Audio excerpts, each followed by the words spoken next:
A man was arrested today suspected of shooting 3 Palestinian college students last night. 6-year-old Muslim boy was stabbed to death and his mother was injured over the weekend. Would you say that America has failed in addressing the rise of Islamophobia? I think Islam hates us.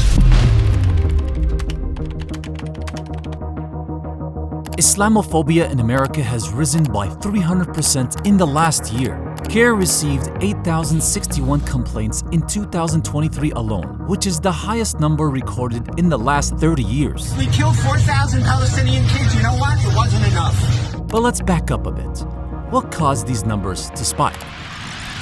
Since the beginning of the genocide in Gaza last October, there has been a dangerous rise in Islamophobia with a staggering 742.11% increase in hate crimes. Many Muslim Americans faced appalling discrimination and hostility.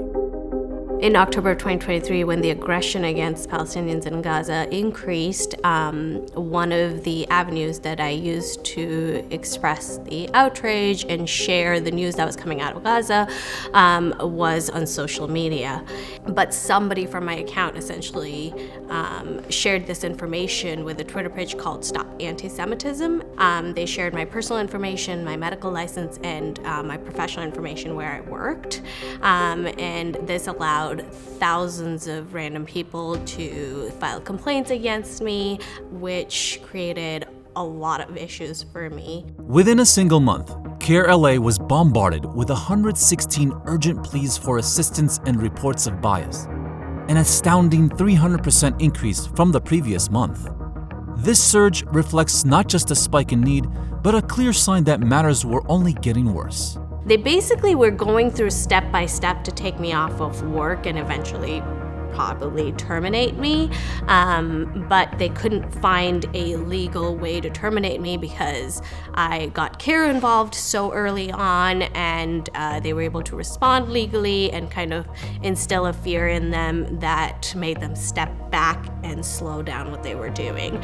So I was taken off of work for paid leave for a period of time and then unpaid leave for the rest of the time until after we had a meeting and they allowed me to return to work. When it comes to higher education incidents, we witnessed a staggering 1,650% increase. And as students nationwide rallied with unwavering resolve, demanding an end to American support for Israel and a lasting ceasefire, CAIR was right there. Unfortunately, the way universities responded under pressure from pro-Israeli groups and anti-Palestinian groups was to suppress that freedom of speech by penalizing students, threatening them, and many times subjecting them to unjust punishment, whether it is academic or sometimes pushed by law enforcement or even outside groups, as we witnessed in several universities throughout Southern California. While the government responded with escalating force, CAIR remained steadfast on the front lines, ensuring the students' voices could not be silenced. When arrests and assaults intensified, CAIR stepped in decisively, defending the students' rights and safeguarding their well-being amidst the turmoil. We have coordinated with students to provide them with criminal defense. We have provided them with legal resources. We've conducted Know Your Rights presentations, engaged in panels. We have filed complaints with the Department of Education claiming that the schools have failed to protect their students. And we are currently looking at various avenues to hold the perpetrators of violence against the students and for those who have engaged in violence against them accountable through lawsuits. One of the pivotal cases CAIR supported was that of Asna Tabassum at USC. Despite her being barred from delivering her valedictorian speech due to her support for Palestine, CAIR stepped in, providing crucial media coverage. This effort sparked a petition that garnered over 52,000 signatures. Canceling her speech, it is sending a message that certain free speech is allowed, and anything that is of criticism of Israel is not allowed. Recently, CAIR took a stand by filing a lawsuit against the FBI for using a legal, racist watch list against Palestinian Americans. One of them was Mustafa Zaidan, who was placed on the no-fly list for organizing protests against Israel's genocide in Gaza. I booked a flight on March 28, 2024 to go and visit my mom, and they told me at the airport that unfortunately you cannot fly because they consider me as a threat for the national security and the aviation, and I have to leave the airport right away. By filing a lawsuit against the FBI on behalf of 2 individuals who are American citizens of Palestinian descent who have engaged in advocacy on behalf of Palestine, we hope to hold the FBI accountable for its consistent use of a secret watch list that deeply impacts the Muslim American community. When an individual is placed on this list, their day-to-day lives are impacted negatively. So we believe Mr. Zaidan was placed on the no-fly list simply because of the fact that he engaged in pro-Palestinian advocacy. He would organize and participate in weekly protests that brought light to the genocide occurring in Palestine and advocating for the human rights and the dignity of Palestinians.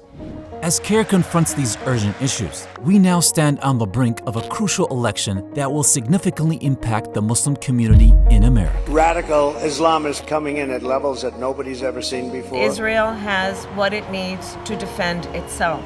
We demand a ceasefire, an end to the blockade. A Palestinian baby has the same value as a Jewish baby. All those babies are precious. We can influence politics. We can influence elections. Protesting is not enough. Commenting on WhatsApp groups is not enough. We need to translate that anger, rightful anger, about what is happening around the world, into political muscle that will help get the attention of politicians. So MCAN, the Muslim Community Action Network, is that grassroots community organizing model that CAIR initiated with the goal of reaching out every community, empowering it with its political rights, knowledge, tools, and confidence to translate that into local power, state power, and eventually a national movement that will make sure that the voice of the Muslim community is heard and that the Muslim community is respected, not treated as second-class citizens.